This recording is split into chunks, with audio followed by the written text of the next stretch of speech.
CPM കൊല്ലം ജില്ലാ കമ്മിറ്റിയിൽ നിന്നും ജില്ലാ സെക്രട്ടേറിയറ്റ് അംഗം ഇറങ്ങിപ്പോയി. കൊല്ലം കോർപ്പറേഷൻ കന്നിമേൽ വെസ്റ്റിലെ സ്ഥാനാർത്ഥി VK അനിരുദ്ധനാണ് ഇറങ്ങിപ്പോയത്.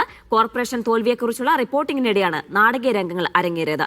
പൊതുസമ്മതനല്ലാത്ത വ്യക്തിയെ മേയറായി ഉയർത്തിക്കാട്ടിയത് തിരിച്ചടിയായെന്ന CPM റിപ്പോർട്ടിലായിരുന്നു പ്രതിഷേധം. ലിജോ റോളൻസ് ചേരുന്നുണ്ട് വിശദാംശങ്ങൾ നൽകാനായി. ലിജോ, എന്താണ് യോഗത്തിൽ സംഭവിച്ചത്? അനിരുദ്ധൻ ഇറങ്ങിപ്പോകാൻ കാരണം എന്താണ്?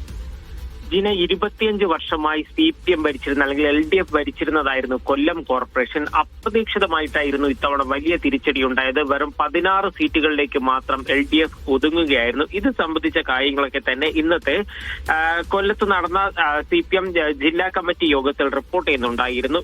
ഇതിനിടെയാണ് ഈ നാടകീയ രംഗങ്ങൾ അരങ്ങേറിയത്. അതിൽ ഇത്തരത്തിലൊരു പരാമർശം ഉണ്ടായിരുന്നു. പൊതുസമ്മതനല്ലാത്ത വ്യക്തിയെ മേയറായി ഉയർത്തിക്കാട്ടിയത് തിരിച്ചടിയായി എന്നുള്ള ഒരു പരാമർശം ഉണ്ടായിരുന്നു. ഇത് കഴിഞ്ഞ ഉടൻ തന്നെ VK അനിരുദ്ധൻ, അതായത് കൊല്ലം കോർപ്പറേഷനിലെ കന്നിമേൽ വെസ്റ്റിൽ നിന്നും മത്സരിച്ച VK അനിരുദ്ധൻ എഴുന്നേൽക്കുകയും തനിക്ക് പറയാനുള്ള കാര്യങ്ങൾ പറയുകയും ചെയ്തു. ആദ്യമേ പറഞ്ഞത് ഇങ്ങനെയായിരുന്നു: നാടകങ്ങളും സാംബശിവന്റെ കഥാപ്രസംഗവും കണ്ടാണ് താൻ CPM-ലേക്ക് എത്തിയത്, പാർട്ടിയാണ് തനിക്കെല്ലാമെന്നും ഉള്ള ഒരു മറുപടി നൽകി.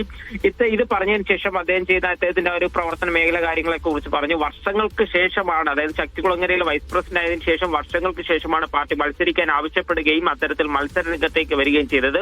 പക്ഷേ ഫലമെന്ന് പറയുന്നത് പരാജയമായിരുന്നു. പാർട്ടി അപ്പാടെ തോൽക്കുന്നുണ്ടായിരുന്നു.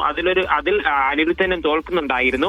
ഇതിന് പിന്നാലെ പാർട്ടിക്കുള്ള, അതായത് തോൽവിയിലേക്ക് നയിച്ചത് പാർട്ടിക്കുള്ളിലെ പല നേതാക്കൾ തമ്മിലുള്ള ഒരു അസ്വാരസ്യം, അവർ തമ്മിലുള്ള ഐക്യതയില്ലായ്മ എന്നുള്ള കാര്യങ്ങൾ ഉയർന്നിട്ടുണ്ട്. പക്ഷേ ഈ റിപ്പോർട്ടിൽ അത് ഈ VK അനിരുദ്ധനെ ഉദ്ദേശിച്ചുകൊണ്ടുള്ള ഒരു പരാമർശത്തിലേക്ക് മാത്രം വന്നതോടുകൂടെയാണ് അതിവൈകാരികമായി സംസാരിക്കുകയും സംസ്ഥാന സെക്രട്ടറി MV ഗോവിന്ദൻ പങ്കെടുത്ത യോഗത്തിൽ നിന്ന് ഇറങ്ങിപ്പോവുകയും ചെയ്തത്. എന്തായാലും പാർട്ടി ഇത് ഗൗരവമായി കാണുകയും ചെയ്യുന്നുണ്ട്. ജീന, ശരി. ഏതായാലും യോഗത്തിൽ നിന്നുള്ള അനിരുദ്ധന്റെ ഇറങ്ങിപ്പോക്ക് പാർട്ടി ഗൗരവത്തിൽ തന്നെയാണ് എടുത്തിട്ടുള്ളത്. സംസ്ഥാന സെക്രട്ടറി അടക്കം പങ്കെടുത്ത യോഗത്തിൽ നിന്നാണ് അനിരുദ്ധൻ ഇറങ്ങിപ്പോയത്. ലിജോ റോളൻസ് ആണ് വിശദാംശങ്ങൾ നൽകിയത്.